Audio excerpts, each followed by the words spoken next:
कभी कभी अपनी कमियां दूसरों के लिए जीने की वजह बन जाती है। कभी कभी अपने मुंह से बोलने में सब किसी को जीवन दे भी सकता है और किसी का जीवन छीन भी सकता है।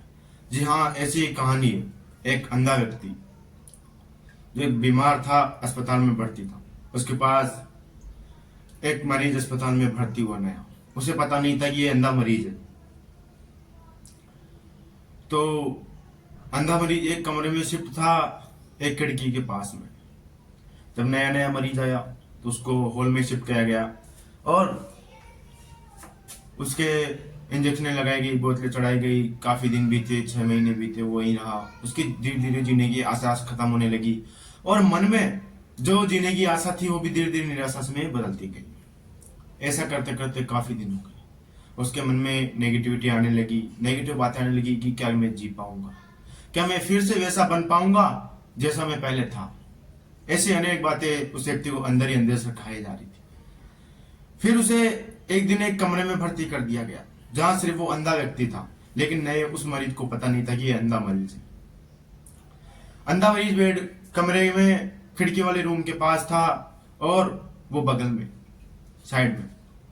धीरे धीरे वो दोनों बातें करते गए, एक दूसरे को देखते गए, एक दूसरे को देख के जीने की इच्छा रखते गए। तो वो धीरे धीरे धीरे अच्छे दोस्त बन गए और जीने की बातें करने लगे, उम्मीदों की बातें करने लगे। तो जो नया मरीज था, जो उसमें वो मरने के कगार पर था, वो भी धीरे धीरे सही हो रहा था। क्यों? क्योंकि एक उसे जीने की वजह मिल गई थी। जीने की वजह क्या मिली थी? वो अंधा मरीज था, उस नए वाले को पता नहीं था। खिड़की के पास सिर्फ वो बोलता कि देखो बाहर का कितना अच्छा नजारा है।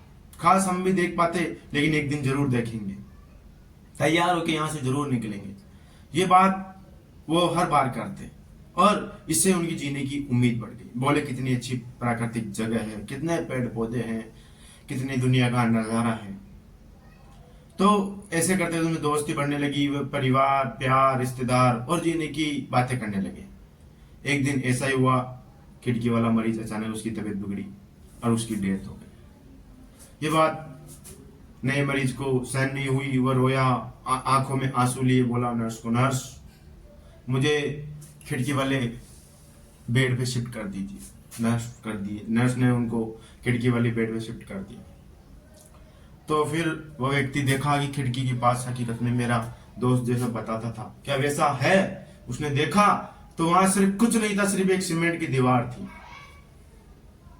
वो देख के आश्चर्यचकित रह गए कि ऐसा क्या हुआ, ऐसा क्यों बोला मेरे दोस्त ने कि यहाँ प्राकृतिक नजर आई है। तो नर्स बोली कि वो अंधा मरीज था, वो अंधे थे। तो उसको समझ में आया कि उसकी बातें उसको जीने की वजह दे रही थी, उसको एक नया जोश ला रही थी उसके मन में। क्यों? अगर आप जैसे बाहर नहीं देख पा रहे हो, आपका बेड, उसका बेड वहां नहीं था, और उस अंधे व्यक्ति ने जो अपने मन में था वो बताया कि काश हम भी जिएंगे, बाहर कितनी अच्छी दुनिया, प्राकृतिक दुनिया, पेड़ पौधे हैं, सब है। यह उम्मीद उसको जीने के लिए एक कारण बन गई। जब उसे शिफ्ट किया गया खिड़की वाले बेड के पास, तो आश्चर्य की तरह गया, उसकी आंखें खुल गई। तो वो बोला खास मेरा दोस्त होता तो हम आज जी के बाहर निकल जाते। लेकिन उसे तब सत्यता पता चली कि सीमेंट की दीवार और कुछ नहीं है। यानी किसी दूसरे का सिर्फ एक झूठ आपकी जिंदगी को संवार सकता है और बिगाड़ भी सकता है। क्योंकि उस व्यक्ति ने, अंधे व्यक्ति ने उस व्यक्ति की जीने की इच्छा बढ़ा दी थी और उस व्यक्ति को जीवन दान दे दिया था एक बार फिर। इससे आपको क्या सीख मिलती है कि जिंदगी में झूठ वहीं पे बोलो जहां पे काम बन सके, या जिंदगी में दोस्त वहां पे बनो जहां पे जरूरत पड़ सके, और जीवन में उम्मीद हमेशा दो ताकि आप महान बन सको, और उम्मीद को पूरी भी करो ताकि आप अच्छे व्यक्ति कहलाए। शीतलता, दयालुता ये हमेशा व्यक्ति के पास नहीं रहती, लेकिन जब रहती ना, ऊपर साथ लेके नहीं जाता व्यक्ति दयालुता, लेकिन जब तक है तब तक वह संसार में सबसे अच्छा व्यवहार रखता है और सबके याद अच्छा बोलता है। जिंदगी में याद रखना, हम झूठ वहीं बोलते हैं जहां अक्सर हमें लगता है, लेकिन हमें झूठ वहां भी बोलना चाहिए। झूठ का मतलब ऐसा झूठ नहीं कि हम कुछ भी बोल दें। झूठ का मतलब कोई मर रहा है तो हमें उसे, कोई जैसे अगर किसी व्यक्ति को पैसे की जरूरत है और वो पैसों की तंगी में रात दिन कट रहा है, तो उसको यही बात बोलो, पैसों का इंतजाम हो जाएगा, आप टेंशन मत लीजिए। कि पैसों का इंतजाम हो जाएगा, आप टेंशन मत लीजिए। ये उम्मीद उसको एक जीने की वजह दे सकती है। जो रात दिन उसके अंदर से जो बात खाई जा रही थी, उस बात को वो पॉजिटिव थिंकिंग में ला सकता है और उसका पैसा कहीं से भी अरेंज हो जाएगा। एक गारंटी के साथ है। आज दिन तक अगर प्रॉब्लम आई है ना, तो उसका सॉल्यूशन भी आया है। सॉल्यूशन पहले आया है, प्रॉब्लम बाद में आती है। जिंदगी में अगर प्रॉब्लम नहीं आई ना, तो समझ लो अपना जिंदगी जीना व्यर्थ है।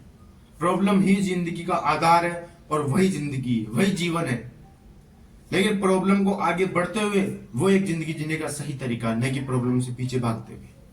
इसलिए जिंदगी में इस कहानी से सीख लो कि किसी के बनो तो दुख में अच्छे दोस्त बनो, दयालुता रखो, कृतज्ञता रखो, ताकि आपको लोग याद कर सके, आपको लोग नाम ले सके, आपका उदाहरण ले सके कि हाँ, था कोई जिसने मुझे जीने की उम्मीद दी थी, आज उसकी वजह से मैं जिंदा हूं। क्योंकि वो मरीज, वो भी उसकी वजह से जिंदा होकर बाहर निकला था। लेकिन जब वो बाहर निकला ना, तो सबसे पहले उसके मरीज के परिवार वालों के पास गया था और बोला था कि आपके उस व्यक्ति की बदौलत मेरी जिंदगी आज बच पाई है। तो आज से आप मेरा परिवार हुए और आज से आप मेरे साथ रहोगे।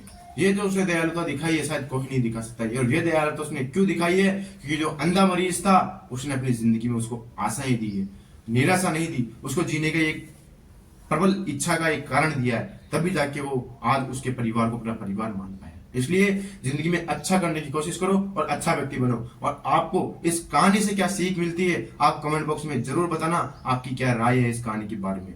और वीडियो अच्छा लगे तो लाइक करना, शेयर करना, चैनल को सब्सक्राइब जरूर करना।